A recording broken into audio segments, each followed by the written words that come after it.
ഒരു ഉപജീവന മാർഗത്തിന് വേണ്ടി ആരും അധ്യാപന വൃത്തിയിലേക്ക് വരരുത്. അങ്ങനെയുള്ളവർക്കുള്ളതല്ല അധ്യാപനം. അധ്യാപകൻ വെറും 4 അക്ഷരം മാത്രം പറഞ്ഞു കൊടുക്കുന്നവനാകരുത്. അങ്ങനെയുള്ളവർ മാത്രമായതിനാലാണ് തേവലക്കരയിൽ ആ കുഞ്ഞിനിങ്ങനെ സംഭവിച്ചത്. അധ്യാപകൻ എന്നാൽ അകക്കണ്ണുള്ളവനാകണം. അകക്കണ്ണിൽ നിന്നും അക്ഷരജ്ഞാനമാണ് തലമുറകളെ പഠിപ്പിക്കേണ്ടത്. ആ ജ്ഞാനം വെളിച്ചത്തിലാകണം നിങ്ങളുടെ സേവനം. സമൂഹത്തിലേക്ക് പ്രകാശജ്വാലയെ സ്ഫുരിക്കേണ്ടത്. ആ ജ്ഞാനം നിങ്ങളില്ലാതെ പോയതാണ് ഇന്നത്തെ തലമുറകൾ കൂടുതലും വിവരമില്ലാത്ത വിദ്യയുടെ ഉടമസ്ഥരായതിന് കാരണം. നിങ്ങൾ വെറും അക്ഷരങ്ങൾ മാത്രമേ പകരുന്നുള്ളൂ.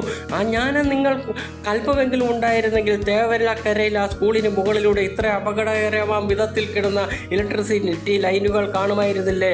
അതിങ്ങനെ കിടന്നാൽ വലിയ അപകടം ഉണ്ടാകുമെന്ന് തിരിച്ചറിവ് വരാൻ തുടങ്ങുന്ന പിഞ്ചു കുഞ്ഞുങ്ങളാണ് ഈ സ്കൂളിൽ പഠിക്കുന്നത്.